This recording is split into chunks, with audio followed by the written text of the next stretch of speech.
Essa entrevista é para o Centro de Memória do Jornalismo Mineiro. Hoje nós recebemos a jornalista e escritora Eneida da Costa. Ela foi a primeira mulher negra presidenta do Sindicato dos Jornalistas de Minas Gerais e atuou em vários veículos de comunicação de Belo Horizonte, também teve uma passagem em Brasília. Você vai saber tudo agora com a Eneida da Costa. Muito obrigado, Eneida, por ter aceitado esse convite do Centro de Memória do Jornalismo Mineiro. Eu que agradeço, é uma honra participar desse projeto tão importante, tanto para as instituições dos jornalistas aqui em Belo Horizonte, Minas Gerais, o Sindicato Jornalista e a Casa dos Jornalistas, como para a memória do jornalismo nacional, né? E também com a internet é sempre bom contar histórias para que as pessoas do mundo todo, de tudo e qualquer parte, saibam, todas as pessoas saibam o que é que a gente está fazendo aqui nas Minas Gerais, né? Vamos começar lá da sua infância, Emílio. Eu queria que você falasse um pouquinho da relação com seus pais, como é que foi a sua infância, e como é que você passou por escola pública, né? Estudou no Estadual Central, em outras escolas públicas. Eu queria que você falasse um pouquinho do seu período de infância, da relação com seus familiares e do começo lá do comecinho mesmo na sua escola e como que surgiu a ideia de estudar jornalismo. Nossa, minha infância foi muito divertida, né? Eu nasci na segunda metade do século XX, num bairro muito periférico na época, né? Sagrada Família. Tinha muito lote vago, muita rua sem calçar. Então eu nasci num ambiente propício para ser moleque de rua, né? E eu fui moleca de rua. Com 6 para 7 anos eu entrei na escola pública, no grupo Escola Sandoval de Azevedo. Já entrei sabendo ler e escrever. Eu aprendi a ler muito cedo. Meu pai assinava jornal. Eu pegava o jornal e quando ele chegava do serviço, ele deitava no sofá, punha o pé no meu colo. Eu pegava o jornal e lia para ele. Quer dizer, lia, vocês estão entendendo, né? Pegava o jornal, ficava olhando para o jornal e falando alguma coisa ali. Mas assim que eu aprendi a ler, eu lia jornal. Então eu cresci numa casa cheia de livros e cheia de jornal. Uma casa muito divertida. Eu tenho com 6 irmãos, nós somos 5 mulheres e 2 homens, então é uma casa muito divertida. Do grupo escolar eu fui para o estadual Sagrada Família. Naquela época os colégios estaduais formavam uma rede. E um dos colégios estaduais, do colégio dessa rede era o Colégio Estadual Sagrada Família. E aí eu fui para lá fazer o que na época chamava ginasial, e de lá eu fui para o Colégio Estadual Central. Do Central, eu fiz o primeiro vestibular que eu fiz para a Universidade Federal de Minas Gerais, para Comunicação Social, Jornalismo, eu passei. Quando eu passei, no dia que saiu a notícia, o resultado do vestibular, eu falei com meu pai: papai, eu passei. Ele falou: você é danada, quando você tinha 5 anos, você falou que ia ser jornalista. Olha que legal, ele lembrou de uma fala sua que nem você se lembrava. Não lembrava. Então eu fiz, né, cursei lá fiz a faculdade, tive colegas muito importantes lá na faculdade de jornalismo, né, o Peninha, Luiz Carlos Bernardes, que foi presidente do Sindicato dos Jornalistas, foi presidente da FENAGE, né, foi diretor do sindicato por várias vezes. Fui colega do Nilmário Miranda, que é um defensor dos direitos humanos, foi ministro dos direitos humanos, né, tive colegas muito importantes e destacados. Foi uma época muito interessante também, porque era a ditadura, né? Então a gente era um clima muito estranho, né? Mas passamos ali por alguns momentos tensos, como por exemplo um encontro que teve dos estudantes na Escola de Medicina. Nós saímos da Fafiche. Para quem não conhece Belo Horizonte, é no bairro Santo Antônio, então a gente anda aí uns 2 quilômetros até a Escola de Medicina, que é no Parque Municipal no centro da cidade. Nós saímos da Fafiche, Faculdade de Filosofia e Ciências Humanas, onde tinha o curso de jornalismo, e fomos lá para a Escola de Medicina, para o campus da Saúde. Entramos, aí daí a pouco a polícia cercou o campus. Eu estava lá, eu e os colegas da Fafiche. E eu fiquei morrendo de medo. Eu fiquei com muito medo. Por que eu fiquei com muito medo? Porque quando eu tinha 10 anos, meu pai foi preso pela ditadura.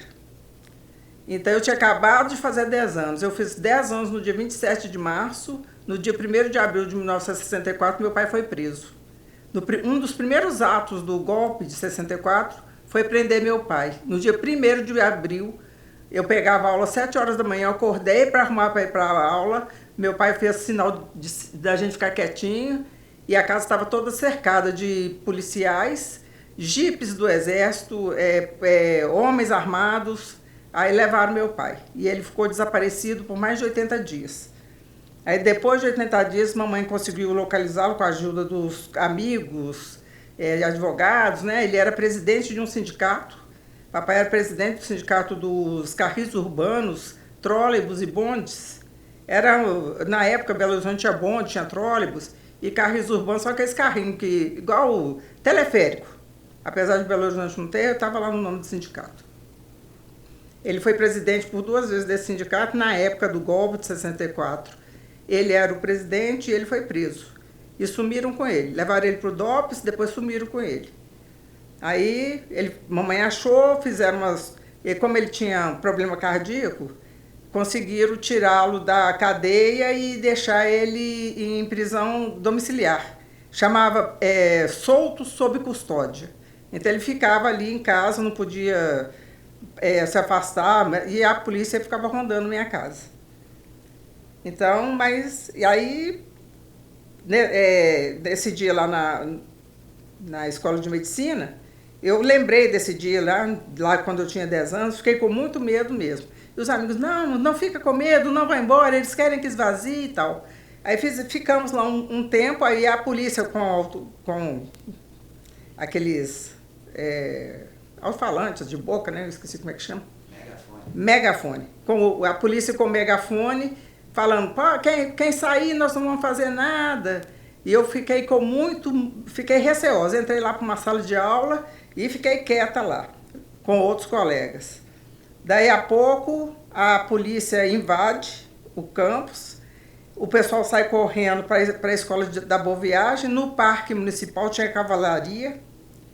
A cavalaria acuou os estudantes, jogaram bombas, foi uma coisa horrível. Mas eu fiquei dentro da escola de medicina. Aí eu fiquei lá, quando deu uma certa hora, lá um certo momento, que eu achei, eu saí ilesa, fui para casa. Mas tinha esse medo no ar, né, Inês? Tinha um medo terrível. Aí eu fiquei uma semana sem ir na escola também, de tanto medo que eu fiquei. Porque a coisa não era fácil, não. Depois teve invasão da casa da vovó também, que eu estava lá no campo, eu estava lá na Fafiche no dia que a casa foi invadida. A casa da vovó era uma residência que tinha dentro dos limites da Faculdade de Filosofia e Ciências Humanas, tinha essa casa, que morou uma família lá e, por último, uma senhorinha. Por isso que se chamava a casa da vovó. Quando essa vovó faleceu, desocupou a casa, os estudantes tomaram conta da casa para fazer uma moradia estudantil, um local de convivência. Então, a reitoria, o reitor, pediu à Polícia Federal, porque naquela época a Polícia Militar não entrava em campus, não tinha um convênio com a Polícia Militar, não. Pediu reintegração de posse e os estudantes resistiram. A Polícia Federal entrou no campus lá da Carangola e retirou os estudantes à força. Então são esses episódios assim, que eu me lembro da minha época de estudante, da minha infância, da minha juventude, né, nesse recorte de ser jornalista, desse sonho de vir a ser jornalista.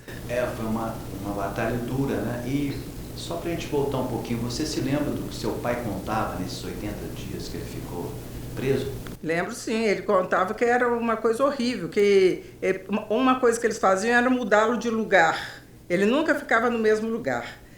E nos últimos dias que ele ficou preso, ele foi para a penitenciária agrícola de Neves. E lá era muito frio. O mundo esquentou, né? Mas naquela época fazia-se muito frio em Belo Horizonte e região metropolitana. Então ele falava que quando eles conseguiam se acomodar e dormir um pouco, vinha o carcereiro e jogava aquela água fria neles, sabe? E meu pai era doente, ele tinha doença de Chagas, é uma doença causada por um parasita, né, que se aloja no coração, e ele não podia ficar sem tomar remédio, ele ficou esse tempo todo sem tomar remédio. E 4 anos depois dessa prisão, dessas torturas que ele sofreu, nunca mais ele teve saúde. E 4 anos depois ele faleceu. Ele morreu com 55 anos. O médico dele, que era o médico que o acompanhava, falou que a morte dele foi em decorrência dos maus tratos, das torturas. Eneida, seu pai trabalhou em sindicato e seu primeiro trabalho profissional, depois que você se formou, foi no sindicato. Meu pai foi presidente, ele foi presidente do sindicato por 2 vezes. Ele foi o único presidente dessa categoria profissional que foi reeleito. E sim, o meu primeiro trabalho, depois como jornalista, já diplomada, foi no sindicato dos eletricitários. O pessoal da CEMIG, né? Estritamente esse sindicato é do pessoal da CEMIG, porque tem os eletricitários de Furnas também, mas eles não fazem parte desse sindicato, não. E eu fazia o jornal chamava O Eletricitário. Era um jornal com umas 16 páginas, às vezes saía com 20 páginas. Ele era quinzenal e a tiragem dele era de 15 mil exemplares. Era robusto. Você se formou e começou a carreira seguindo a trilha do sindicalismo. Você se identificava com o sindicalismo? Eu sempre fui sindicalista, né? Meu pai ia quando eu tinha assembleias grandes lá no sindicato dele, ele me levava, sabe? Acho que ele olhou para minha cara e falou assim: essa menina tem cara de quem vai ser presidente do sindicato um dia. Foi, a gente vai chegar lá. Aí ele me levava, o sindicato era no centro da cidade, na Rua Tamoios, bem no centro de Belo Horizonte, num prédio que chama Edifício Juncal, no 5º andar. E eles tinham 2 salas. O sindicato era grande, tinha 2 salas. Então eles cortaram uma parede e emendaram as 2 salas. E a assembleia era tão grande, que enchia essas 2 salas, o corredor e as escadas. Era no 5º andar, a assembleia descia e ficava o caracol de gente nas assembleias lá para deliberar sobre as campanhas salariais, né, as posturas políticas que o sindicato deveria tomar e tal. Era uma coisa espetacular. O 1º de maio era uma coisa de louco. Aí levava as crianças para as comemorações do 1º de maio, né? Então era uma tradição católica, né? O sindicalismo era muito ligado à Igreja Católica, ao movimento operário. Então tinha missa campal e depois tinha lanche, mas era um mar de gente que ia para essas reuniões de trabalhadores, de operários, de sindicalistas, né? Então foi uma educação operária, uma educação da luta trabalhista que eu tive desde cedo. Essa questão da defesa do trabalhador, então, você acha que está dentro de você, desde que você era estudante ou até antes mesmo? Desde criança. Eu cresci nesse meio. A minha casa era reuniões de presidentes de sindicato, de políticos, né? Gente que também foi presa no golpe de 64, o Bambirra, que era do sindicato dos Tecelões, o Riane, gente assim que... Riane, inclusive, foi deputado estadual, foi cassado. Então, tem muita gente frequentava minha casa, ficava lá naquelas reuniões, virando à noite, discutindo política. Então, eu cresci nesse ambiente. Defesa dos trabalhadores e também dos professores, né? Porque você trabalhou na associação dos professores. Sim, trabalhei. Eu saí do sindicato e fui trabalhar com os professores universitários da universidade, professores universitários. Trabalhei lá e concomitante. Aí eu estava fazendo uma substituição de licença maternidade na TV Alterosa. E aí precisaram lá na APUB BH, que chamava, APUB BH, precisaram de um jornalista lá para fazer o material de greve, boletins, esse material de mobilização. Então, sabendo que eu já tinha experiência em trabalhar com imprensa sindical, me chamaram e eu fiquei na Alterosa fazendo a substituição de licença maternidade lá com os professores. Aí a Manchete entrou no ar, né, chegou a Belo Horizonte, e eu me apresentei lá na Manchete e a Manchete me contratou. Eu fiquei um tempo trabalhando na TV Manchete lá com os professores. Fiquei lá nos professores num curto espaço de tempo, assim. Foi durante o período, uma greve até duradoura ali, né? Devia ser, o quê? 84, 83, talvez. Né? Eu fiquei lá esse tempo e depois fui para a Manchete, fiquei lá quase 10 anos. E aí começou a sua carreira nas TVs aqui de Belo Horizonte? Aí começou a minha carreira de jornalista, fui especializando em televisão. A televisão, a TV Manchete veio para Belo Horizonte, não só para BH, ela começou no Brasil com uma proposta diferenciada. Ela trouxe muitos bons profissionais, ela montou um time de ótimos profissionais, tanto em Belo Horizonte quanto no Rio, São Paulo, e você estava nesse time. Eu queria que você falasse um pouco dessa surgimento da TV Manchete, um canal novo, com esse time todo, e falar um pouco também das coberturas que você experimentou lá. A TV Manchete, fazer televisão naquela época era muito difícil, né? Porque tinha assim, primeiro o conceito de televisão se você falou, você tem que mostrar. Então você tinha de ter imagem. Então a gente tinha uma dificuldade enorme para fazer coberturas, porque às vezes era uma notícia, era uma coisa, era da época, né? Hoje, aí com o tempo foi mudando, mas naquela era muito pau e pedra, assim. Se você vai cobrir, você tem que ter, se você vai fazer uma cobertura de televisão, você tem que ter imagem. Então a TV fazia muito factual, né? Fazia muito factual. Fizemos grandes coberturas lá, né? Em 10 anos de TV, muitas coberturas. Vou lembrar, por exemplo, não vou lembrar ano não, né, gente? Porque a memória aqui não ajuda muito, não. Assim, teve o caso da Barraginha, que foi um deslizamento de terra enorme que aconteceu, né? Nessa época eu era chefe de reportagem, tinham 2 chefes de reportagem, uma parte da manhã e outra da tarde. Eu era chefe de reportagem da manhã. Então eu já tinha feito meu relatório para passar para a pessoa da tarde, quando o telefone tocou, e uma pessoa, a gente tinha muitas fontes, né? Porque quando aconteciam as coisas, as pessoas ligavam para a gente, está acontecendo isso. O telefone tocou e a pessoa falou, olha, teve um desabamento lá em Contagem. Parece que é coisa grande. Aí eu peguei chegou a equipe que estava pegando serviço naquele horário. Eu falei, vai tocando para Contagem, porque aconteceu alguma coisa lá. Eu não sei direito o que é, mas como ela é em Contagem é uma cidade colada em Belo Horizonte, mas é uma cidade grande, né? Então eu falei, vai no rumo de Contagem.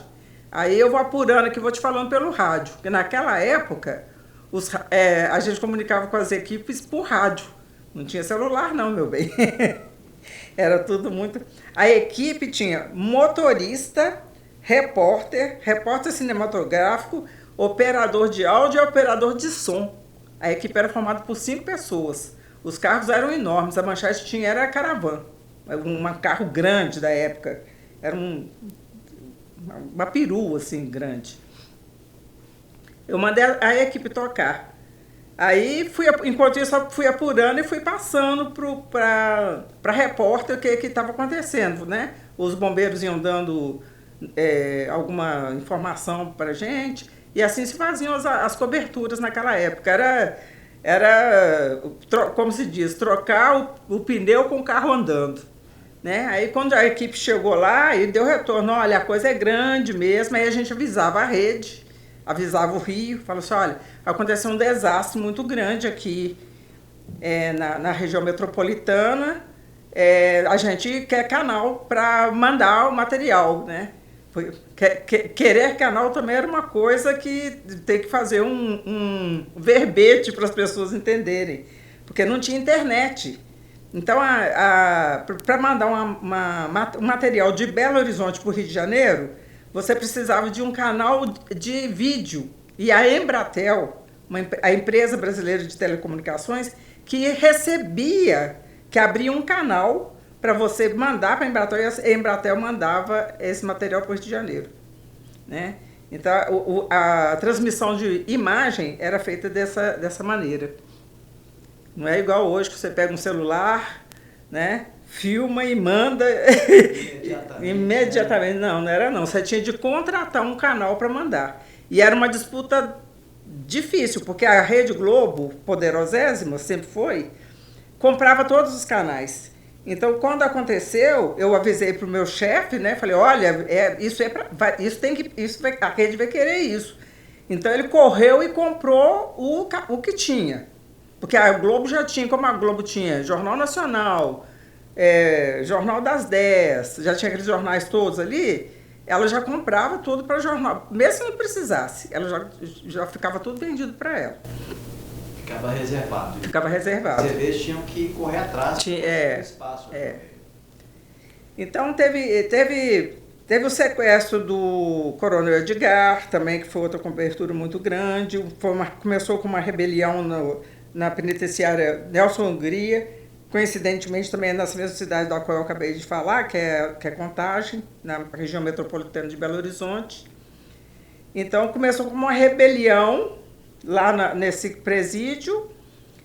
A esposa do Coronel Edgar estava no presídio por algum motivo que eu não vou lembrar mais o que ela estava fazendo lá, que tem muitos anos eu não me lembro, mas ela que foi refém. Aí o Coronel Edgar mudou de lugar com ela. Aí foi um sequestro também que demorou uma semana. Aí eles deslocaram daqui para Juiz de Fora, daqui de Belo Horizonte para Juiz de Fora. Aí a gente teve que mandar a equipe para lá. Aí, como era Juiz de Fora, o Rio também mandou uma equipe, porque é próximo do Rio, Juiz de Fora, né? Aí ficava aquele embate entre a equipe do Rio e a equipe de Belo Horizonte, quem que ia mandar matéria para a rede, porque todo mundo quer aparecer, né? Se tem uma coisa que repórter de TV gosta de fazer, é aparecer. Eles não estão nem preocupados com o conteúdo, mas quer botar a carinha lá na televisão, né? Tem isso, televisão tem muita vaidade, né? Você acha que continua assim ainda nos tempos atuais? Eu acho que nessa questão da vaidade piorou demais. Piorou demais. É muita vaidade e pouco conteúdo.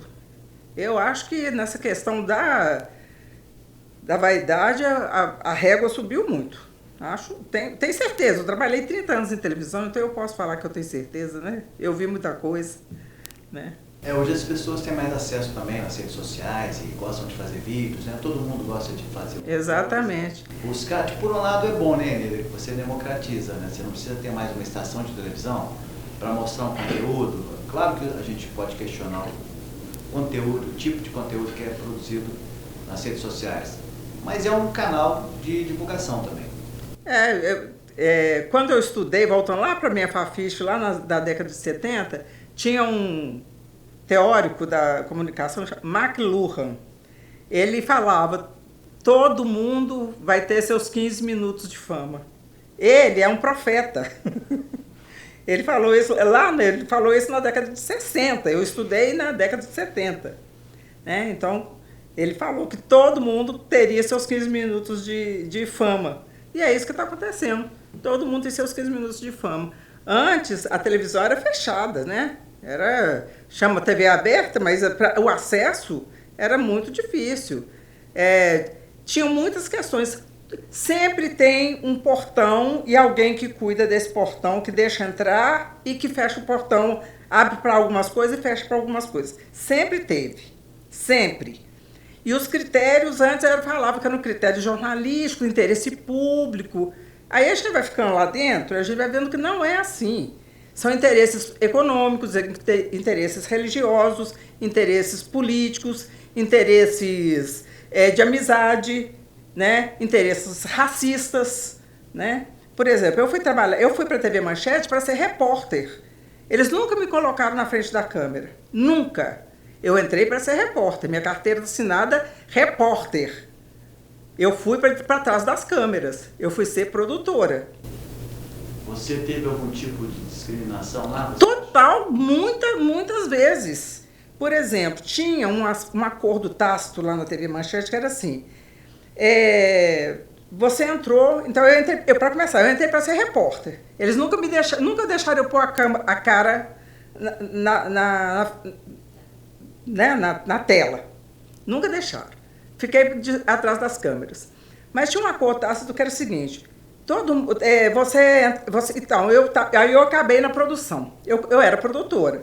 Aí se abria uma vaga na edição, o mais velho da produção ia para a edição.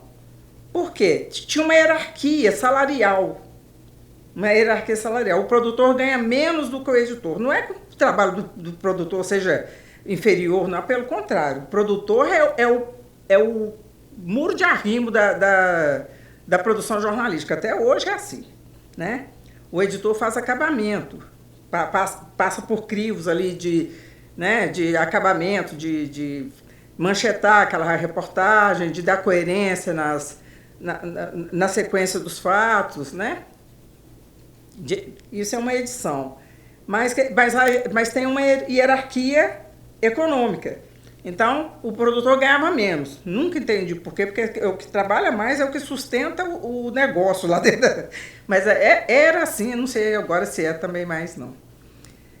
Ok. Então, quando chegou na minha vez de ir para a edição, né, que todos os meus colegas que estavam lá antes de mim, da produção, foram para a edição, quando chegou a minha vez, teve uma vaga na edição, trouxeram uma pessoa de fora.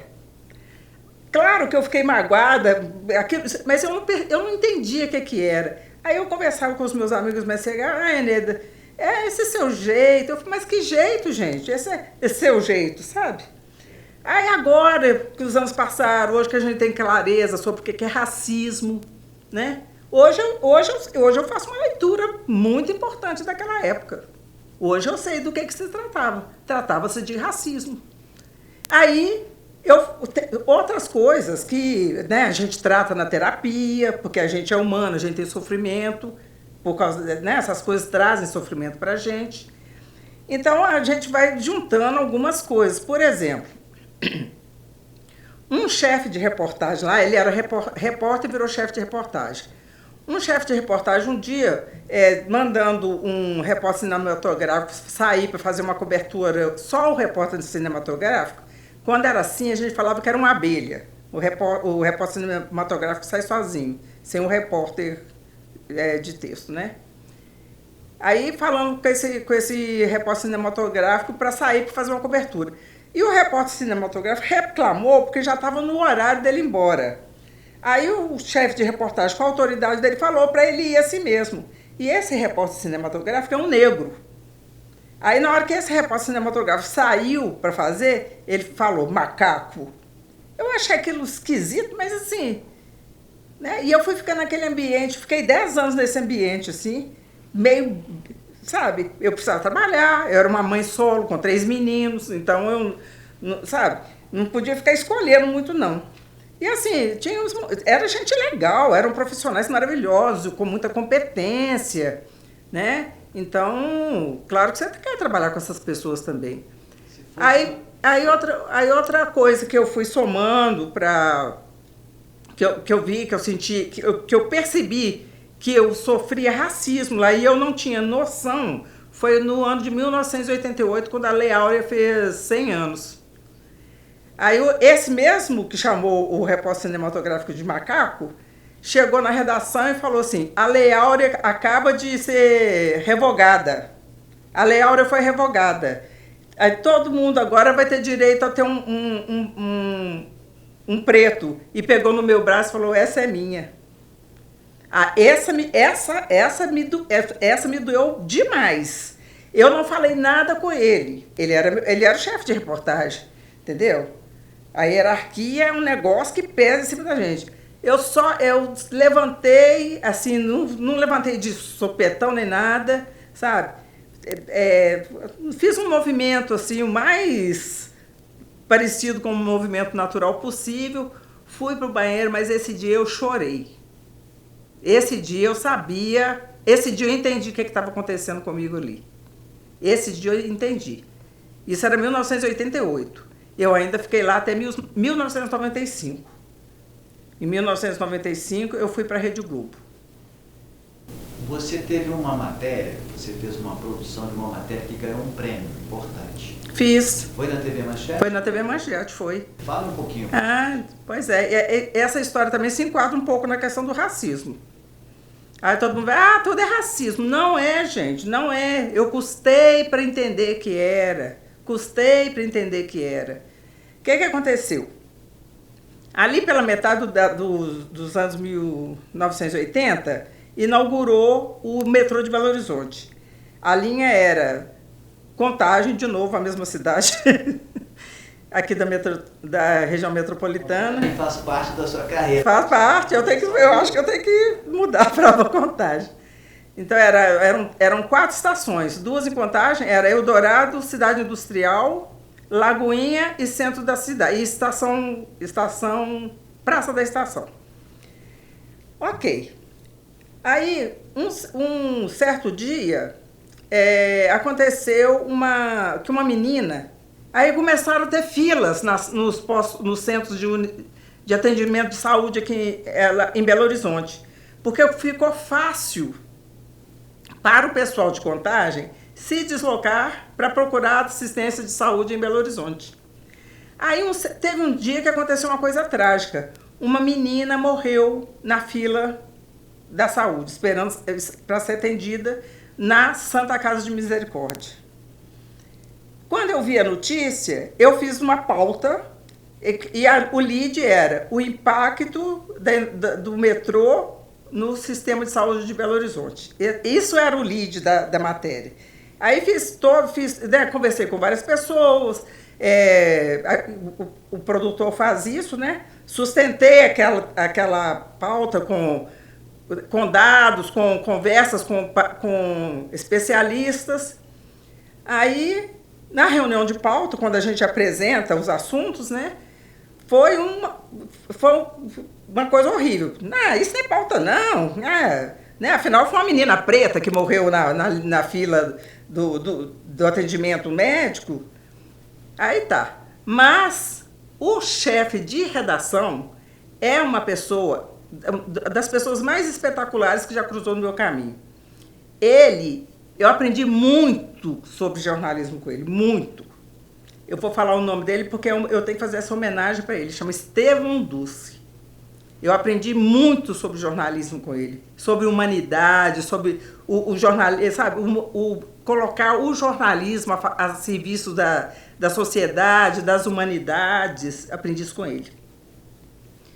O Estevão, ele era chefe de redação, ele bancou a pauta, mandou fazer.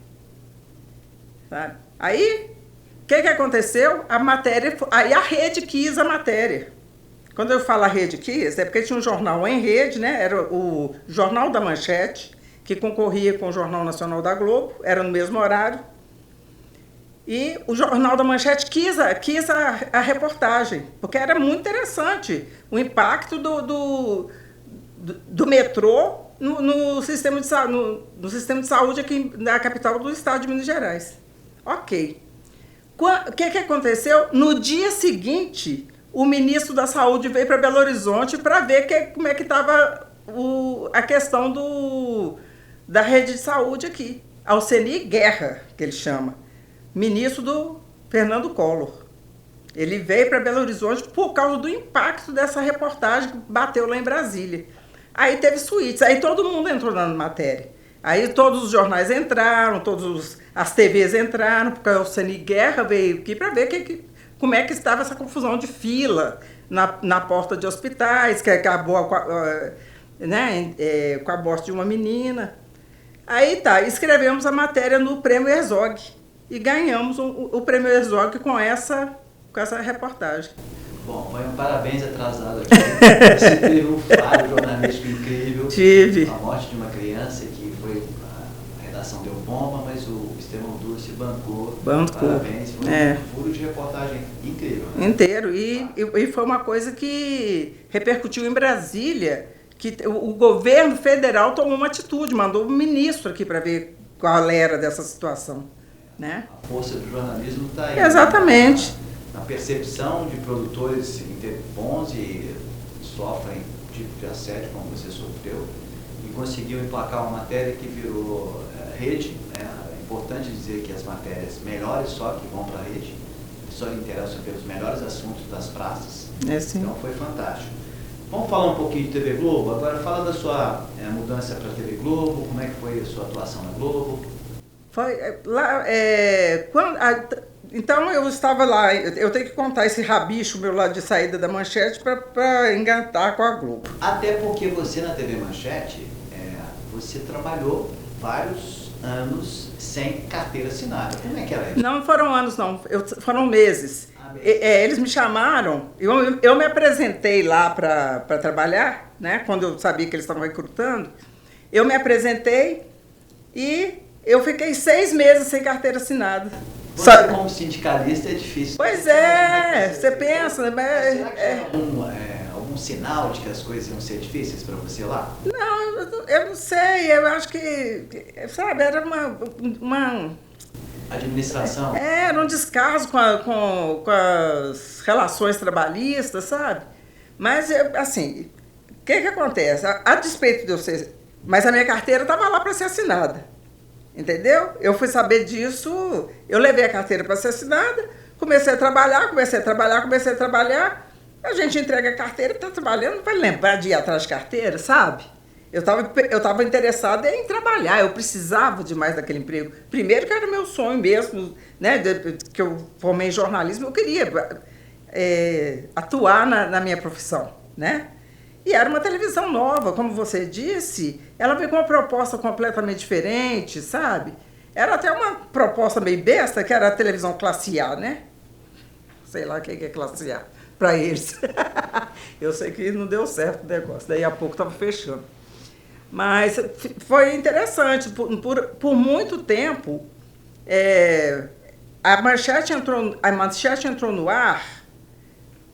Em 13 dias, ela foi a segunda no Ibope, porque tinha a Globo, tinha o SBT, já estava no ar.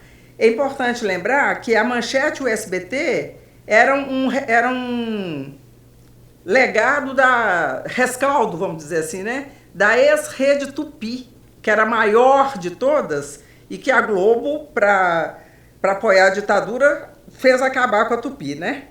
Então, a Tupi quebrou, a do Assis Chateaubriand, dos Diários Associados, e as praças da Tupi foram leiloadas. A Manchete ficou com Rio de Janeiro e Belo Horizonte, o SBT ficou com São Paulo e Belo Horizonte também, que a TV Alterosa era ainda, SBT, né, do Silvio Santos. E a Manchete ficou com a sede no Rio, Adolfo Bloch, que era dono da editora Bloch, teve revista Manchete, né? Tanto a rede chama Manchete por causa a rede chama Manchete por causa da revista. Mas então, aí a Manchete começou a entrar em decadência, né? Governo Collor, o Roberto Marinho apoiou o Collor, e o Adolfo Bloch apoiou o Lula. Aí qual que foi a vingança do Collor? Claro, né?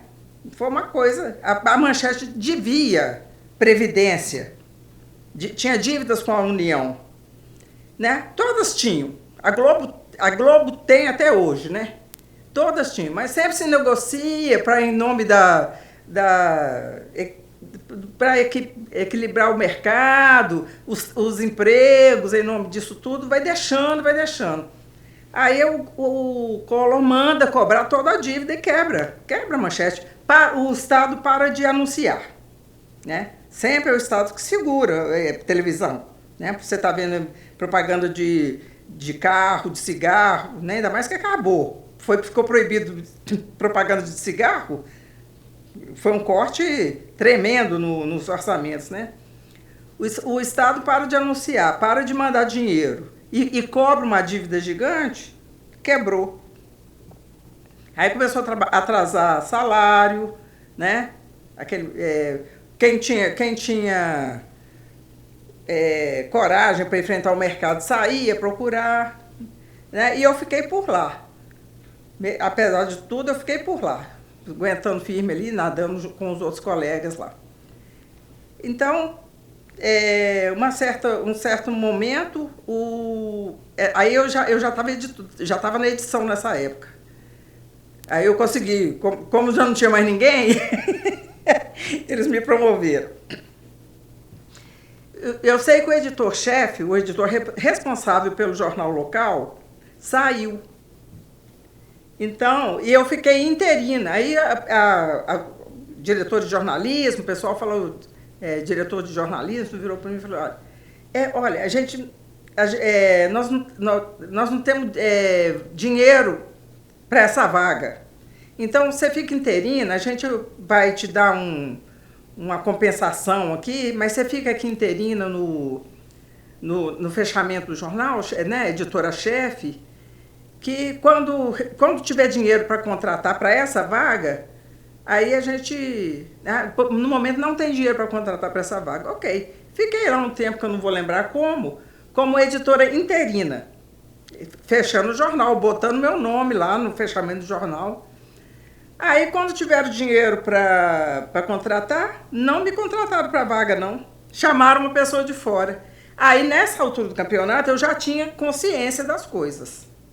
Sabe? Porque a pessoa é lerda, é meio tapada, mas não é tanto, né?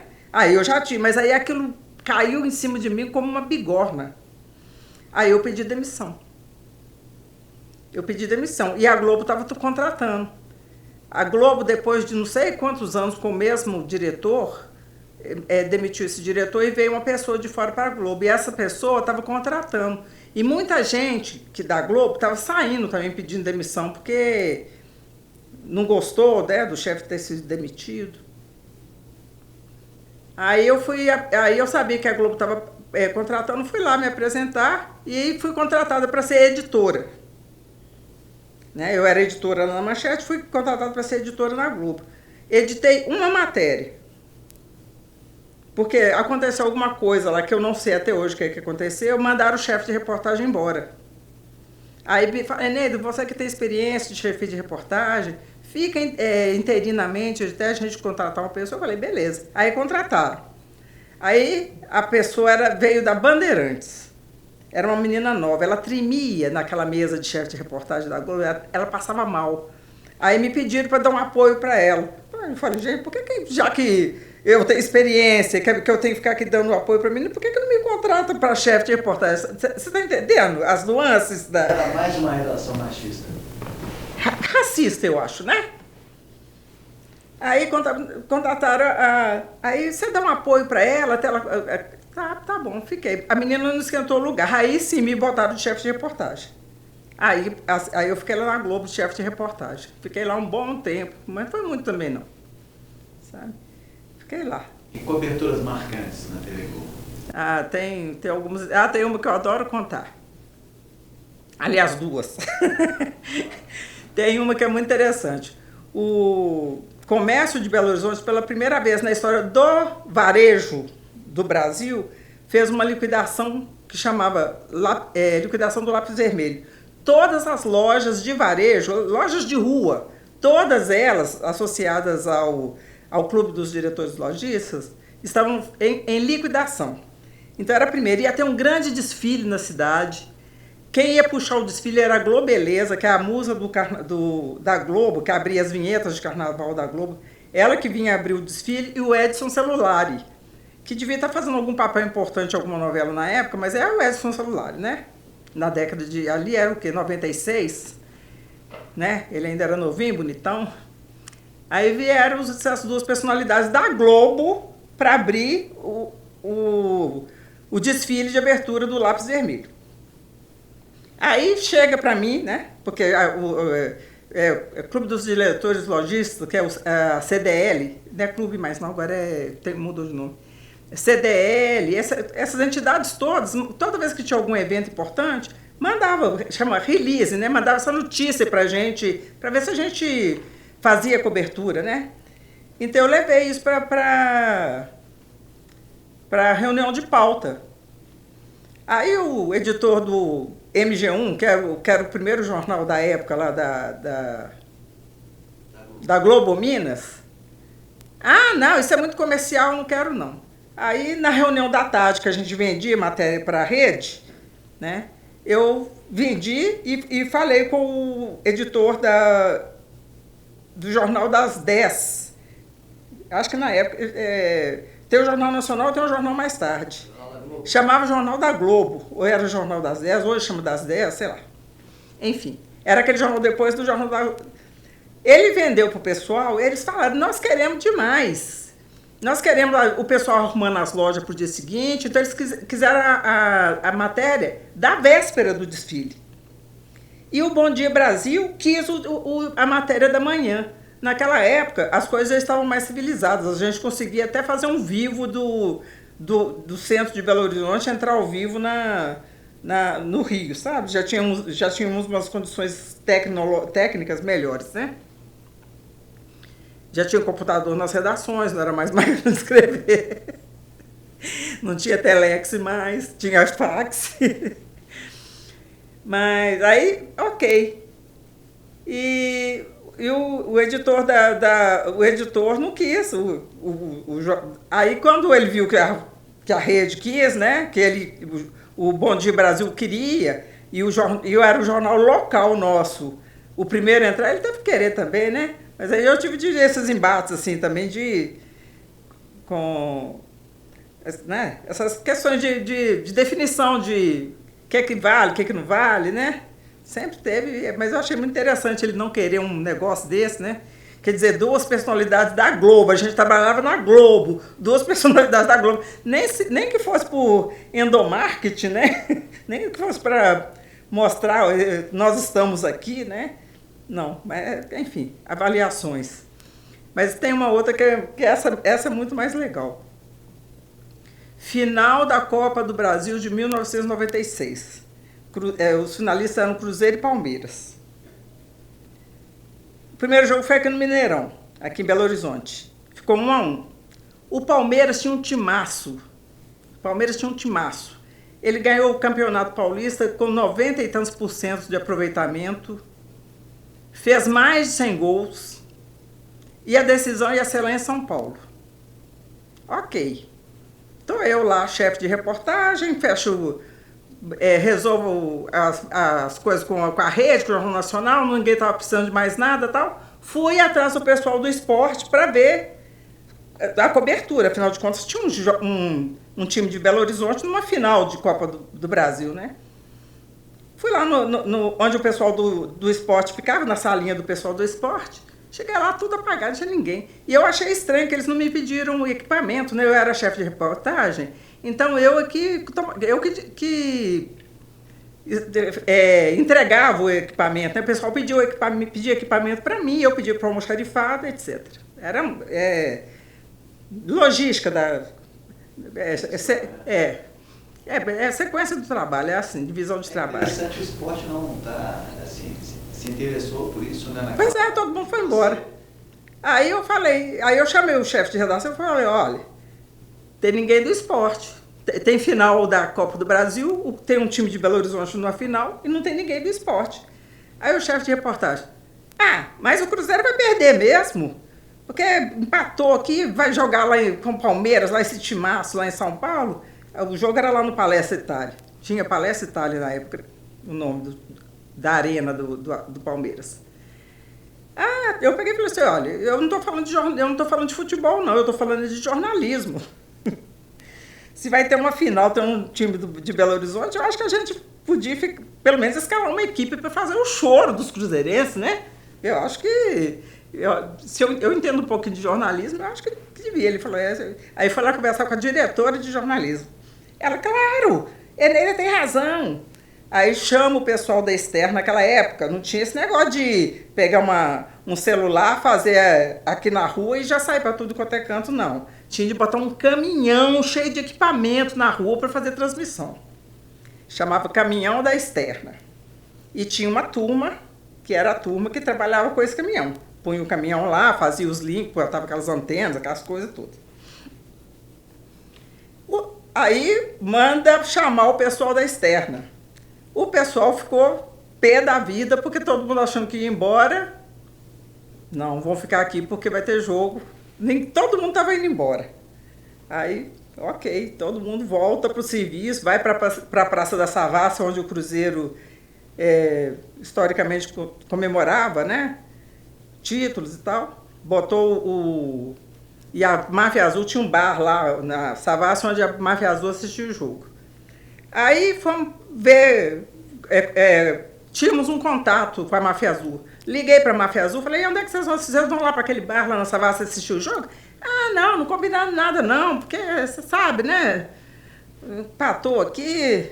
Aí eu falei assim, olha, mas junta uma meia dúzia de gente lá, junta umas pessoas lá, porque nós estamos com vivo lá, aí para a gente acompanhar vocês e depois do jogo vocês darem uma entrevista para a gente. Aí esse contato que a gente tinha com a Máfia Azul arrumou umas pessoas, foram umas 50 pessoas lá pro bar. Beleza. Aí começa o jogo, Palmeiras faz 1-0. Aí começa não existia celular naquela época ainda não, mas dentro da redação tinha um sistema de comunicação, tipo um chat, que você escrevia para... Aí começou, né, o pessoal me zoar, pois é, então botou a gente aqui, eu falei, gente, mas o choro é livre, a gente tem que fazer o choro da torcida e tal. Aí volta o segundo tempo, o Cruzeiro empata, o Cruzeiro vira o jogo e o Cruzeiro se sagra campeão daquele ano, e foi uma coisa estrondosa. Eu salvei a turma de Belo Horizonte aqui naquele dia. Você salvou a redação, né? Não, salvei todo mundo. Porque pensa, a equipe do esporte tinha ido toda embora. O repórter que eu pus de plantão para ir para Savassi, falou, você vai ficar lá no Savassi, vai fazer o choro dos cruzeirenses, tal, aquela coisa toda, né? Aí ele ficou danado da vida comigo. Mulher não entende nada de futebol. Aí eu tornei a repetir minha fala. Não estou falando de futebol, estou falando de jornalismo. Tem uma final, você tem que ir lá acompanhar. Aí o Cruzeiro ganha, aí a pauta vira toda para Belo Horizonte, né? Imagina se eu não tivesse feito isso. Olha, eu acredito. A gente não ia ter nada. O setor de esporte seria fechado. Muitos seriam demitidos. E eu estou pensando aqui, enquanto você conta, Eneida, a sua luta para fazer uma coisa que hoje a gente vê que é tão óbvia, mas que naquele momento só você enxergou. E você não parou, você teve a ideia, quis fazer a produção, passou por um, passou por outro, até que a coisa foi realizada. E foi mais uma tacada, um gol de placa, né? Porque deu super certo. Essa dificuldade, é comum a todo jornalista? Você acha que você tinha mais dificuldade que os outros?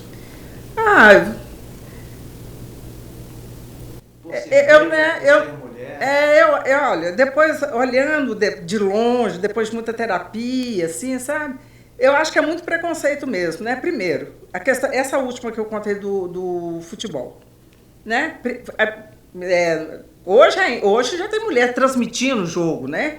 De futebol. Mas naquela época não tinha repórter de futebol. Tinha uma repórter na Globo. Tinha uma jornalista que apresentava o jornal, o Globo Esporte aqui em Belo Horizonte. Ela virou apresentadora. Aí depois ela virou repórter de esporte, cresceu nesse negócio de esporte. Hoje ela é uma fábula dentro da questão do jornalismo esportivo, futebol, né? E a filha e o filho dela também acompanharam e são repórteres e produtores de futebol. Ou seja, ela investiu na carreira, estudou, aprendeu. Isso, Isso a gente está falando de anos 90, né? Anos 90. É uma história muito legal também que você tem, quero que você conte pra gente, sobre um material jornalístico que veio diretamente do Globocop nas mãos das pessoas. Uma ligação direta do ar até a terra. Teve chegou para a gente na redação um assalto a banco numa cidade que chama São Joaquim de Bicas, que é na região metropolitana de Belo Horizonte. A equipe foi para lá. Chegando lá, o caso cresceu. Foi para uma outra cidade próxima, que são cidades muito pequenininhas, todas umas coladinhas na outra, e virou um sequestro. Aí, como não tinha jeito da equipe voltar por terra, a gente mandou o Globocop, que é o helicóptero da Globo, ir lá buscar o material. O repórter cinematográfico veio dentro do helicóptero com o piloto, trazendo o material, a fita, né? Era tudo físico naquela época. Não tinha internet, WhatsApp para mandar, era tudo físico. Aí, o que acontece? O helicóptero, ele não voava depois de certa hora.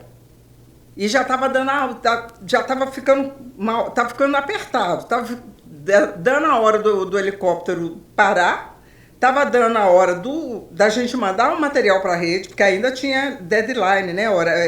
Tinha o limite de tempo máximo para mandar o material para a rede. E a gente estava longe. Aí, o que acontece? O aeroporto da Pampulha era o lugar mais perto para o helicóptero descer. Aliás, ele ficava baseado lá ele ficava ancorado, como é que fala?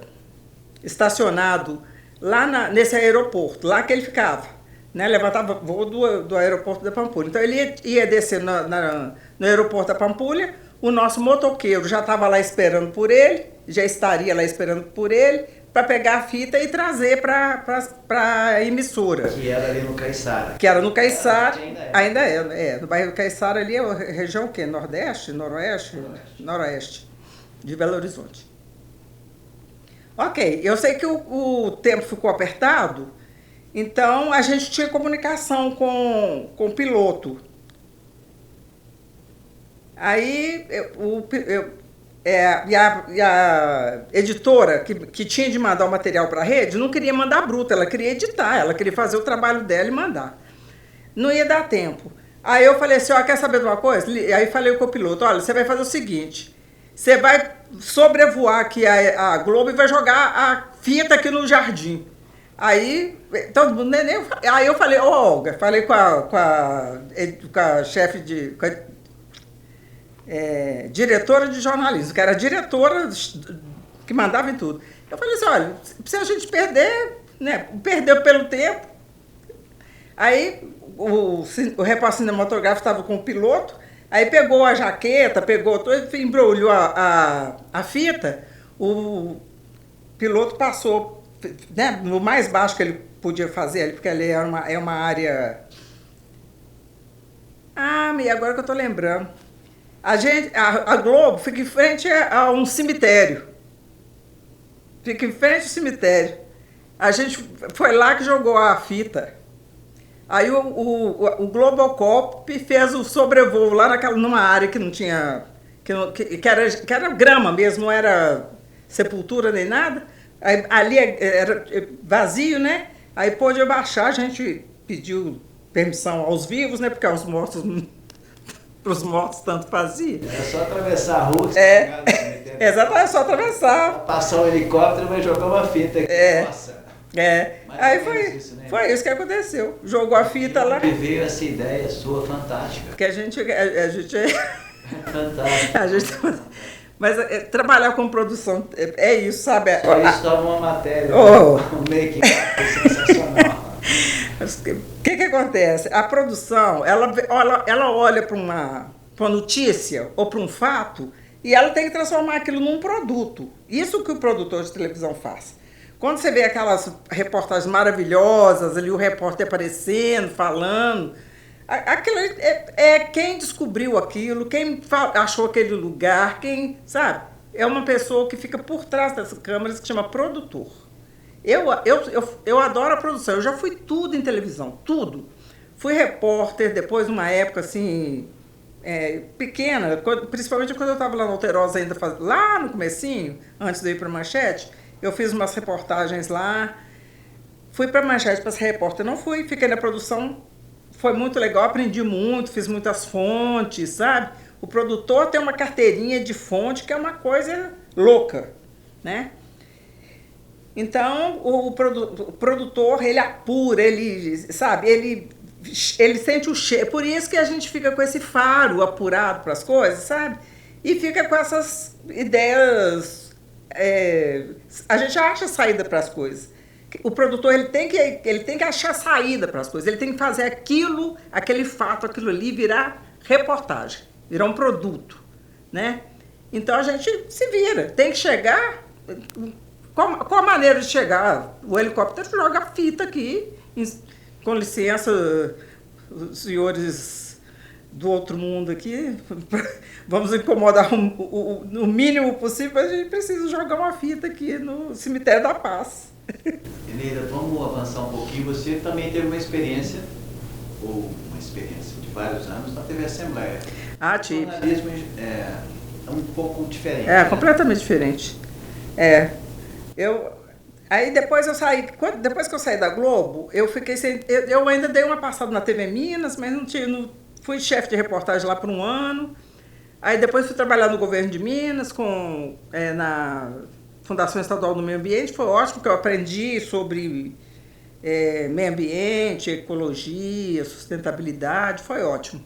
Fiz uma pós-graduação lá por causa disso, fui estudar mesmo, que era um tema importante, né? Você fez esse trabalho na FEAM, né, Fundação Estadual do Meio Ambiente, e, como você já falou, conheceu muito essa questão climática e também fez estudos em universidades até estrangeiras, né? Sim, fala um pouquinho desse estudo.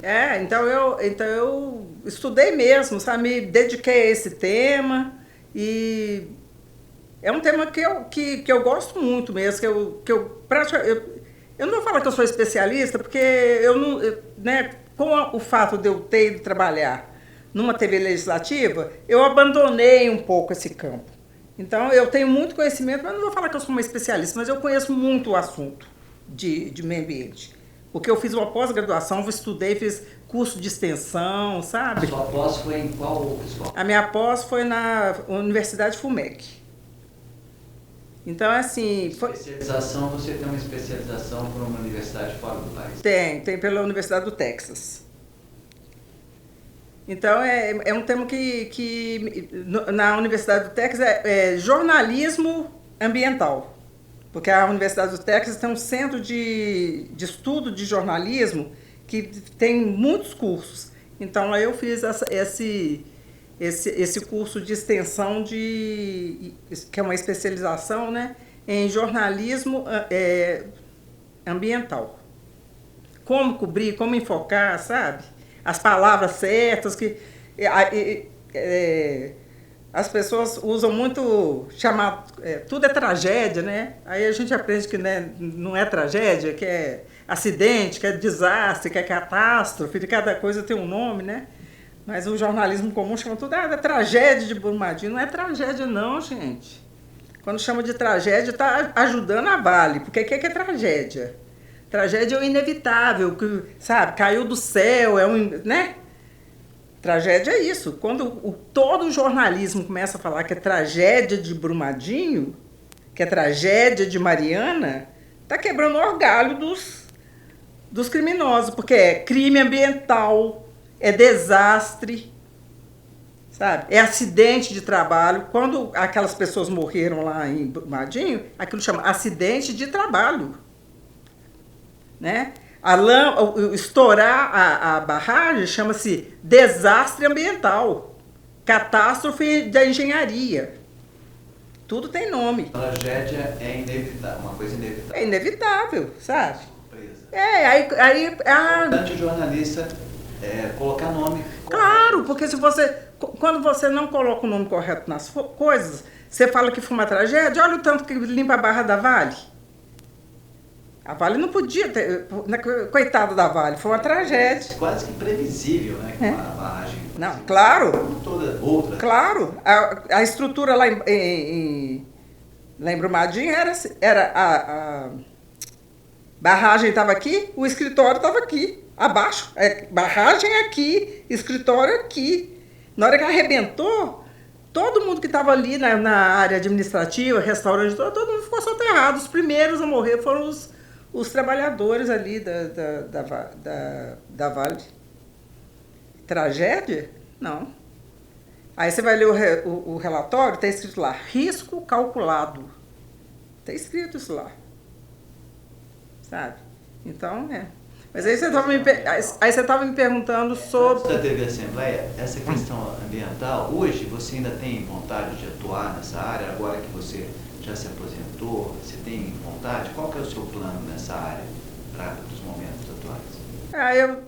Eu até quase que eu me apresentei para fazer parte da equipe da COP30, sabe? Ir lá no Ministério, me apresentar. Mas eu fiquei quietinha e esperei a vontade passar. Por quê? Primeiro que eu não sou mais uma jovem, não sou uma criança mais, né? Eu já tenho 71 anos, eu estou bem de saúde e tal, mas são 71 anos, né? E é muito quente. Eu não me dou bem no calor. Quando faz calor em Belo Horizonte, eu fico prostrada, indisposta. Então, na hora que eu pensei naquele calor de Belém, eu fiquei quietinho e deixei a vontade de passar, sabe? Vou só assistir pela televisão, pela internet. Mas você vai acompanhar, quer dizer, você ainda tem muito interesse por essa área. Vamos falar um pouquinho da TV Assembleia, essa mudança na sua vida, porque você passou no seu primeiro vestibular, passou no vestibular da UFMG, que é um vestibular muito concorrido, e também passou no concurso da Assembleia, que é um concurso muito concorrido. E aí isso mudou a sua vida de que forma? Nossa, mudou tudo, porque o que aconteceu? Antes de eu ir para a Assembleia, eu trabalhei no primeiro governo Lula, com o Patrus Ananias, ministro do Desenvolvimento Social e o Combate à Fome. Foi uma maravilha, foi um espetáculo. Eu era assessora especial do Patrus, eu viajava com eles esse Brasil inteiro. Então eu entendi o Brasil. Eu vi o projeto Bolsa Família nascer. Sabe? E o Fome Zero também. O Fome Zero, né? Porque o projeto era Ministério do Desenvolvimento Social e Combate à Fome. E o projeto grande, o guarda-chuvão, era Fome Zero. Aí ali debaixo foram vários programas. E o que se sobressaiu é o Bolsa Família, né? Eu vi tudo isso. Viajei para o Brasil, eu vi as mulheres entregando, as mulheres ficavam 6 meses com o cartão do Bolsa Família, juntavam, faziam uma cooperativa, começavam a vender merenda para as escolas, aí como elas começavam a obter renda própria, elas iam entregar os cartões de Bolsa Família, sabe? E a gente pautando a mídia para mostrar essa coisa bonita, né? E a mídia, ó, nem aí. Só pau nos projetos sociais, não queriam saber, sabe? Era difícil. Era difícil assessorar ali o governo, né? Principalmente o Patrus era o principal ministério do primeiro governo Lula. Ele era o principal ministério. E eu era assessora especial dele. Foi muito interessante. Aí eu convivi ali com o serviço público e eu olhei para a minha vida, né? Quer dizer, eu tinha trabalhado nas 2 maiores redes de televisão. O mercado não me queria mais, né? Porque tem uma hora que você fica indigesta para o mercado. Aí eu comecei, na minha cabeça, eu comecei a olhar para o serviço público de uma maneira interessante. Eu voltei de Brasília e ainda fui trabalhar num outro sindicato, no Sindicato dos Médicos, fui dar consultoria de comunicação para o Sindicato dos Médicos. Aí, nesse ano e pouquinho que eu fiquei lá, saiu o edital do concurso da Assembleia. E o edital tinha vagas específicas para a TV Assembleia.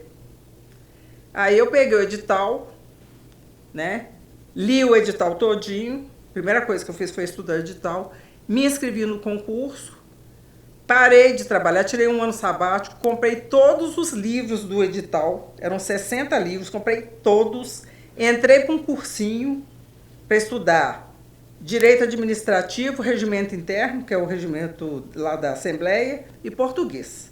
Porque uma coisa é saber escrever, você usar a língua já, né, no automático. Outra coisa é você perguntar lá numa questão, qual a função do que nessa frase?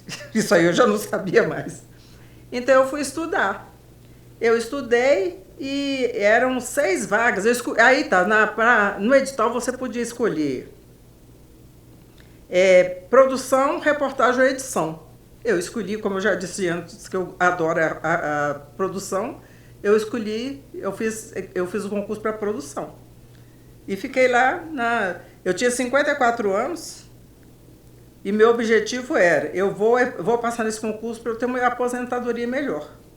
E esse foi o meu objetivo. Fiquei lá 15 anos, me aposentei no ano passado.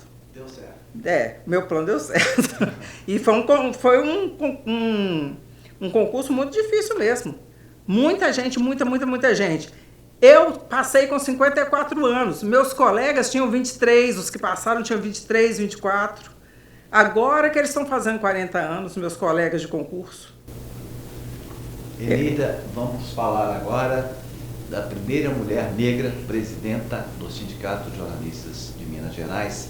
Como é que foi essa passagem sua pelo sindicato, as suas realizações, como é que foi a campanha, como é que foi a sua eleição? Foi muito interessante. Eu sempre fui sindicalista, como disse, né? Então, eu me formei, daí a primeira providência foi sindicalizar.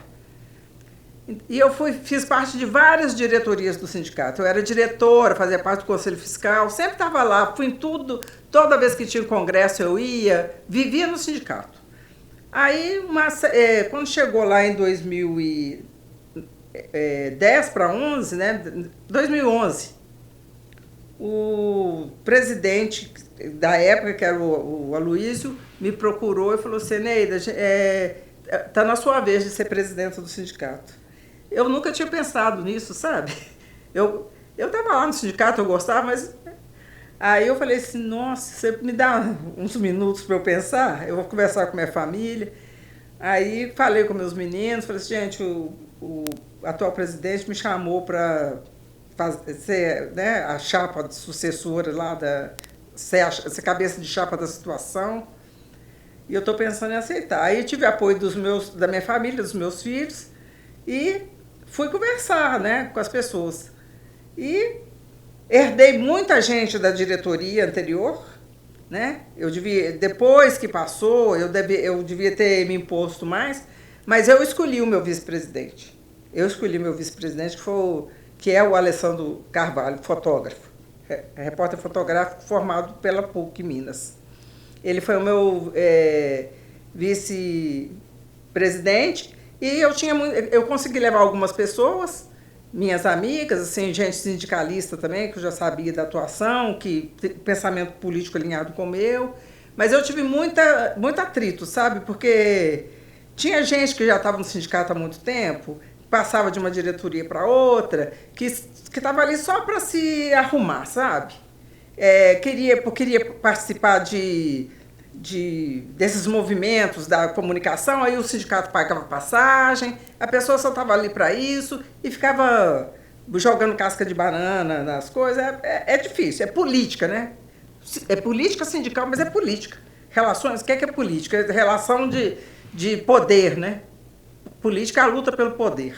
Tem até no berçário, imagina, tem dentro de um sindicato também. Não pensa que as coisas lá são amistosas, tudo pelo trabalhador, que não. As pessoas querem mais sol para elas mesmas, sabe? Então eu fiquei lá 3 anos. Fizemos grandes coisas lá no sindicato na minha época, sabe? Tivemos umas coisas muito interessantes, por exemplo, a questão do assédio moral e assédio sexual. Lá na minha época, quando eu estava na Globo, por exemplo, que eu não contei como é que eu saí, eu era diretora, não presidenta, era diretora do Sindicato de Jornalistas. A diretora de jornalismo da TV Globo, um dia chegou para mim e falou assim, você é do sindicato? Eu falei, sou. Ela falou isso comigo num dia, no outro dia ela me botou para trabalhar às 5 horas da manhã. Eu era chefe de reportagem, ela me rebaixou. entendeu? Porque tinha um assistente de chefia que pegava serviço às 5 horas da manhã. Ela me rebaixou quando ela ficou sabendo que eu era diretora. Eu não era presidente, eu era uma diretora. Eu não tinha nem imunidade sindical, para falar a verdade. Não tinha, eu era uma diretora, porque tem níveis dentro da diretoria que não tem imunidade sindical. E ela achando que eu tinha imunidade, ela, né, não queria, quer dizer, o recado foi: não queremos ninguém de sindicato aqui. Ela me rebaixou. E eu caí na esparrela dela. Naquela época eu não tinha essa leitura das coisas que eu tenho hoje, que eu fui adquirindo, né? Aí quando ela me pôs de manhã, o que é que eu fiz? Eu pedi demissão, saí. Né? Aquilo é assédio, é anticonstitucional. Ninguém pode demitir, rebaixar uma pessoa por questões políticas. Está lá na Constituição, artigo 5º.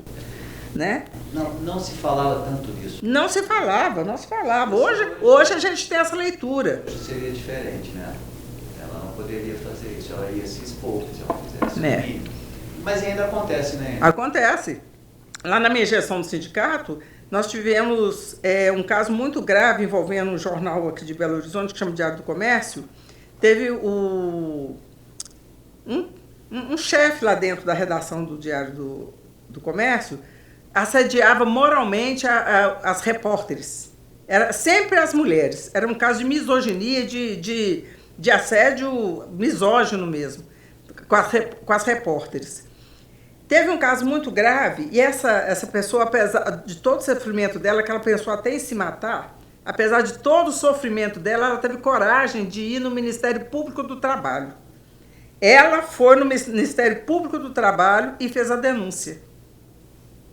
Aí o Ministério Público do Trabalho chamou o sindicato, porque aí o sindicato é que faz a mediação lá dentro da redação.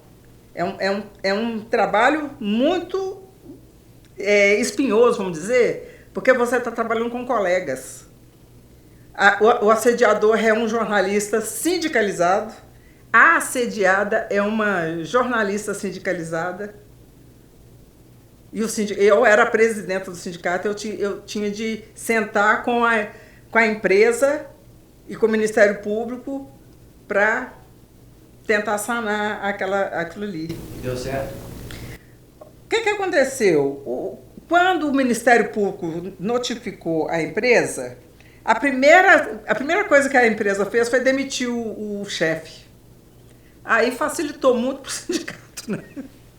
Aí o sindicato tinha de supervisionar, tinha de olhar se a empresa estava tomando medidas para sanear o assédio moral dentro da redação. Aí nesse episódio aí, a presença do sindicato foi importante.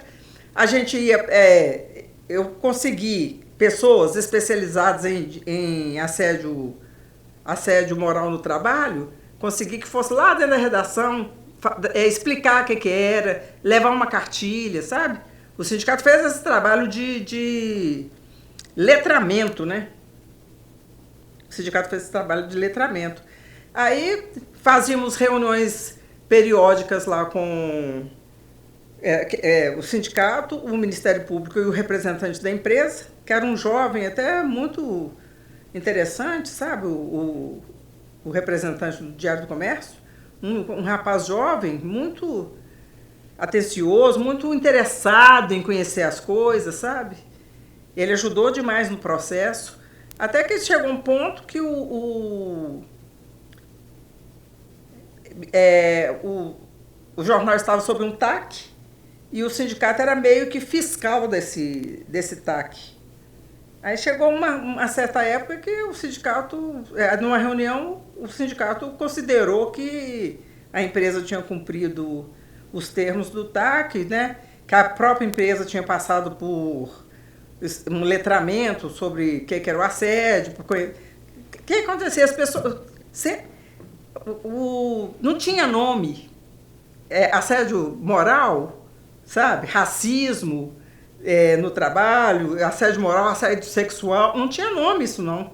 A gente ficava incomodada, ele implica comigo, ele não gosta de mim, eu não sou promovida porque ele não gosta de mim, não, sabe? As coisas não tinham. Depois o Ministério Público catalogou, tipificou. Quando acontece isso, chama-se assédio moral. Quando acontece isso, chama assédio sexual. E depois o Legislativo fez a lei do racismo, então racismo é isso é racismo. Aí as coisas começaram a ter nome, né? E não é mais aquela coisa nebulosa, que você acha que a culpa é sua, eu que estou errada, sabe? Então, foi importante, na minha gestão, isso foi importante. E outra coisa importante também, que foi de uma denúncia anônima, que fizeram no Ministério Público do Trabalho também, contra a Globo, a Rede Globo Minas. Excesso de horas extras. Principalmente os repórteres cinematográficos estavam trabalhando, porque a carga dos jornalistas são 5 horas. E nas convenções, nos acordos salariais com os sindicatos, tem 2 horas extras. Então, eles trabalham 7 horas. E não tinha regra para viagem, né? Nessa época, a Globo ainda viajava muito, viaja até hoje. Né? O cara saía para viajar e assim, ele tá viajando por conta da empresa. Então, o que é hora de trabalho, o que é hora de descanso, né? Então, eu estava lá no sindicato também quando o Ministério Público do Trabalho chamou a Rede Globo e chamou o sindicato, né? Para fazer um acordo com a Rede Globo para botar ordem nas jornadas de trabalho. E isso foi muito importante. Aqui em Belo Horizonte, a Globo Minas teve que contratar 16 jornalistas. Imagina a carga de trabalho que estava em cima dos jornalistas, tanto dos repórteres quanto dos repórteres cinematográficos. Foram 16 profissionais contratados para a escala ficar dentro da regra das 7 horas dia. E isso impactou lá no Rio de Janeiro. Vamos resolver aqui. Não, impactou mesmo. O Ministério Público, porque o Ministério Público do Trabalho é federal. Quando o Ministério Público viu que estava aqui, chamou os sindicatos de Niterói e do Rio de Janeiro também. E impactou lá. Aí, na hora que foram apurar as horas extras lá, também aconteceu a mesma coisa. Tiveram de contratar muitas pessoas lá também para equilibrar a jornada de trabalho. Então, foi uma grande ação sindical também que a gente fez aqui. E foi um grande ganho para os trabalhadores. Foi muito grande. Eles tiveram uma indenização grande. Receberam as horas extras? Sim, tiveram uma indenização por aquelas horas. Receberam as horas extras, eles recebiam. Mas o que acontece? Por descumprimento do acordo salarial, eles ganharam uma indenização. Além, né? Eles ganhavam as horas acima trabalhadas. Mas depois dessa denúncia, né? E dentro desse caso do excesso de horas trabalhadas, principalmente os repórteres cinematográficos, teve um caso muito específico de um repórter cinematográfico que tinha um problema de coluna e ele estava trabalhando demais. Um dia ele abaixou na mala do carro, ele baixou para pegar a câmera e não voltou. Ele ficou travado. O motorista pegou e levou ele para o hospital. Avisou lá na redação, olha, o Carlos travou aqui, eu estou levando ele para o hospital. Levou. E era gravíssimo o que ele sentiu, sabe? Aí o que aconteceu? Ele entrou no tratamento da coluna e começou a usar uns pontos eletrônicos para tomar choque na coluna, para ele poder movimentar. Ele estava andando igual um robô. Aí ele foi lá no sindicato e falou, Eneida, até hoje a Globo não fez a notificação do acidente do trabalho. É um documento que a emissora emite para ele poder acessar os direitos previdenciários dele, poder tirar licença, sabe? A Globo não emitiu. O sindicato pode emitir. Aí ele foi lá no sindicato para falar que a Globo... Eu falei assim, o sindicato pode emitir, mas é bom que a emissora emita. Aí o que eu fiz? Eu fui na Superintendência do Trabalho, fui lá, conversei, eu e o Luciano, que era o nosso advogado, pedimos uma audiência lá, né, e avisamos o que era, chamaram a Globo, e do que se tratava. A Globo já chegou lá com o papel assinado, sabe? Aí esse repórter cinematográfico pôde acessar os direitos previdenciários dele. Foi uma outra coisa também muito importante que aconteceu na minha gestão. E foram outras coisas também, né? A gente tentou fazer o prédio, a sede do sindicato, aí tivemos muita oposição, gastamos muito dinheiro com muitas assembleias, foi uma coisa perdida assim, infelizmente não conseguimos fazer o prédio. Seria uma redenção financeira para o sindicato, né? E por que a gente... Era uma das nossas pautas lá na campanha para a presidência do sindicato. E o Peninha, que tinha sido presidente do sindicato, ele que pediu para colocar isso na pauta. Eu falei, é uma boa coisa, porque já tinha no ar o cheiro do fim do imposto sindical. Eu falei, o sindicato tem que tem que ter fonte de renda para tocar as coisas aí, né? A fonte de renda principal era o imposto sindical, mas já estava aquele zum de fim do imposto sindical. Então, isso que nos levou, que nos mobilizou para ver se a gente construía o prédio, que seria uma redenção financeira para o sindicato. Mas não deu certo, foi uma frustração, né? Mas não foi a minha maior frustração, assim, não, porque a gente, presidente de sindicato, presidente no meu caso, a gente mobiliza, né? Traz as pautas, mas quem decide é a categoria, né? E no fim, vários presidentes e presidentas tentaram a reeleição. No seu caso, você decidiu por não concorrer à reeleição. Algum motivo especial? Ah, sim. Como eu era muito dedicada, eu saía da Assembleia todos os dias e ia para o sindicato. Todos os dias dos 3 anos da minha vida, eu saí da Assembleia e fui para o sindicato. Exceto quando eu estava de férias do trabalho, né? Aí, mesmo assim, eu não ficava muito de férias do sindicato, não. Foram 3 anos muito cansativos. Teve muita coisa. Teve aquelas jornadas de julho, que teve aquelas agressões aos jornalistas, né? Aquilo foi muito desgastante. O sindicato procurou a Polícia Militar para a Polícia Militar dar curso de segurança para os jornalistas na rua, como se livrar daquelas bombas de gás lacrimogênio, né? Teve jornalista que levou tiro no olho, né? Então era uma preocupação muito grande conversar com as empresas para dar EPI para os jornalistas. As empresas não quiseram dar EPI, não quiseram assinar um termo de responsabilidade dos jornalistas, sabe? Mandar jornalista... Tava uma guerra, né? Manifestações pré-Copa do Mundo, né? Foi, não vai ter Copa, 2013. Eu lembro que eu estava em redação e a gente comprou vários EPIs para as equipes. Elas saíram igual um policial mesmo, com colete.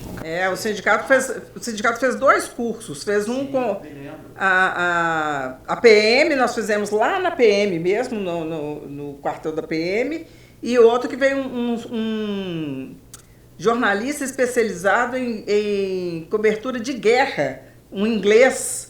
Ele deu aula de segurança de cobertura de guerra para o pessoal, porque era guerra. Era a polícia de um lado e os manifestantes do outro, jogando pedra, jogando pau, jogando coisa incendiada, coquetel molotov, né? Eneida, agora, como é que você vê o papel do sindicato dos jornalistas nos tempos atuais e o da Casa do Jornalista também? Olha, eu não vejo, eu vejo com muita tristeza, sabe, o sindicato, não por causa das pessoas que estão lá na luta, não. A categoria abandonou o sindicato. Eu sou de uma época que as assembleias eram enormes, que o sindicato, as pessoas passavam no sindicato todo dia, sabe? As pessoas entendiam a importância do sindicato para a categoria.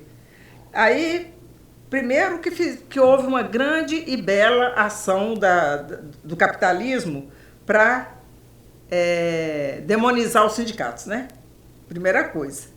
E apesar de serem jornalistas, as pessoas acreditaram, né? Depois veio aquela grande derrota para o jornalismo, que foi o fim da obrigatoriedade do diploma. Aí todo mundo virou... Qualquer pessoa pode ser jornalista. O cara pode ser analfabeto, assinar com o dedão que ele pode ser jornalista. Aí isso esvaziou a categoria. Já era desmobilizada, veio desmobilizando ali nos anos 90, né? Aí com isso, acabou. 2006 foi o enterro assim, do movimento sindical dos jornalistas, né? Foi o ano fúnebre. Nós fizemos de tudo. Eu mesma fui da Comissão de Defesa do Diploma, fui para Brasília não sei quantas vezes. Aí depois a gente viu que era uma luta solitária, porque não é uma luta não é uma luta sindical. O diploma de jornalismo, a formação de uma pessoa que vai dar informação, não é uma luta sindical. É uma luta da sociedade. Por exemplo, eu não entendi por que as escolas não entravam com a gente na luta. As faculdades, as escolas de jornalismo, sabe? O negócio delas estava indo para o brejo. Nem por uma questão de salvar o negócio, sabe? Porque se o diploma é obrigatório, claro que a escola pode cobrar mais caro pelo curso, né? Mas não, as escolas, sabe? O movimento sindical, o movimento estudantil, né, dos estudantes não aderiu à luta pelo diploma. As escolas, os professores perderam o mercado de trabalho, eles não brigaram com a gente, não vieram para o nosso lado, não. Aí ficou aquela, sabe? E a sociedade, no geral, né? Outras categorias que podiam vir apoiar, tivemos um pouco. Dos economistas aqui de Minas, né? Bom, as escolas de comunicação continuam formando jornalistas que estão entrando no mercado. E Sim. Qual que é o recado que você dá para esses novos estudantes que estão chegando agora, apesar de você já ter dito que o sindicato está esvaziado, talvez voltar para o sindicato, ter esse olhar mais da defesa da própria categoria? Eu acho muito estranho que a profissão de jornalista não tem aquele espírito de corpo, sabe? Igual tem os médicos, igual tem os engenheiros, igual tem os advogados, né? Os jornalistas não têm esse espírito de corpo, não se juntam para defender a profissão de jornalista, não tem, sabe? Aconteceu alguma coisa quebrou, assim, que... Por que os jornalistas não se reúnem como categoria profissional e apoiam uns aos outros para ter uma categoria firme, sabe? Eu gostaria que essa turma toda voltasse para esse tema, mas eu acho que é tardio, porque o capitalismo mudou demais, né? As relações de trabalho mudaram demais. Uma coisa que ligava muito as pessoas era a CLT, né? A consolidação das leis do trabalho. Então o mercado de trabalho mudou, né? Então eu acho assim que hoje uma pessoa sozinha faz atrás de uma câmera, de um celular, atrás de um computador, faz jornalismo, né? Então ficou uma profissão meio assim individual, sabe? Ficou meio profissional liberal. E não era, né? Mas aí virou profissional liberal. Hoje, as redações estão cheias de empresas. O jornalista não é contratado com carteira assinada, ele é o que a gente chama de PJ. Ele é uma pessoa jurídica. Ele tem um contrato com a emissora e é um PJ, é um prestador de pessoa jurídica. Né? Isso é muito... Quer dizer... Eu sou antiga, eu sou do tempo que a gente gostava de ter fundo de garantia, férias, 13º, licença maternidade, licença de saúde, né? As coisas estão mudando? Mas mudou. Então é outro mundo, sabe? É outro mundo. Então eu espero que esses jornalistas que estão se formando aí nas universidades enxerguem esse novo mundo, observem as oportunidades que esse novo mundo do trabalho oferece e que eles saibam se ajeitar e serem felizes e prosperar, sabe? Nesse novo mundo do trabalho, que eu estão saindo de cena, né? Eles estão chegando num mundo completamente diferente. Então eu espero muito que eles tenham muito sucesso, que eles entendam esse novo mundo do trabalho, sabe? E que, quem sabe, eles se reúnam no sindicato para conversar sobre esse novo mundo do trabalho, que é muito diferente do mundo que eu comecei, né? Que eu transitei, que eu lutei como presidenta do sindicato, como diretora, lutei por direitos, né? E hoje as pessoas mesmo estão abrindo mão disso. É a chamada uberização da economia, né? Então, o sindicato fica sem até ter com que lutar, sabe? Eu acho que fica assim... É um outro mundo. O sindicato é o linotipo hoje, sabe? Linotipo, lá quando começaram os jornais que tinha aquela máquina enorme que fazia os tipos, sabe? Eu olho para o sindicato hoje, acho que no mundo do trabalho o sindicato é o atual linotipo, sabe? Mas eu acho que no nosso caso, que temos uma sede belíssima, né? Um patrimônio muito interessante ali no centro da cidade, quase Lourdes ali, e que temos a Casa do Jornalista, eu acho que a gente também tem que olhar para esse novo mundo e ver quais as lutas que são possíveis lutar, né? Por exemplo, o sindicato acabou de se tornar ponto de cultura. Isso é legal, entendeu? Isso é abandonar um pouco aquela tradição do velho sindicato, né? E entrar para uma coisa, para um mundo novo, sabe? Abrir porta, o sindicato não pode ficar fechado. Ainda mais o nosso sindicato, que era a referência da luta pela dignidade humana, pelos direitos humanos, pela democracia, pela justiça social, né? Aquele endereço ali é um endereço icônico, né? Então, essa memória do sindicato, por todo mundo que passou por ali, por todas as lutas que travamos, que vencemos, que perdemos, por toda a história que passou ali naquela casa, eu acho que a casa tem obrigação de ficar de pé e, nesse novo mundo, encontrar o seu espaço para continuar vivendo, respirando e dando orgulho para nós, para mim, pelo menos, que eu amo muito a Casa do Jornalista, o Sindicato de Jornalista, amo muito ser jornalista. Eu sou realizada de ter dedicado a minha vida a essa profissão. Olha, que belo depoimento, a gente agradece. Quero saber se você tem mais alguma coisa a acrescentar, porque a gente já está com mais de 1h30 de entrevista, e eu quero saber se suas palavras finais. Olha, eu quero agradecer por terem me convidado. Eu acho esse projeto bonito, sensível, carinhoso, histórico. Eu acho que é um trabalho, tá vendo? É um novo mundo aqui, né? Nós estamos fazendo aqui um novo mundo, contando história para quem está vindo aí, né? Então eu estou muito honrada de ter participado desse projeto, de estar, né, de participar, e estou feliz de ter vindo, de ter conversado com você. Agradeço muito, agradeço a todos que fazem parte do projeto. E é isso, contem comigo.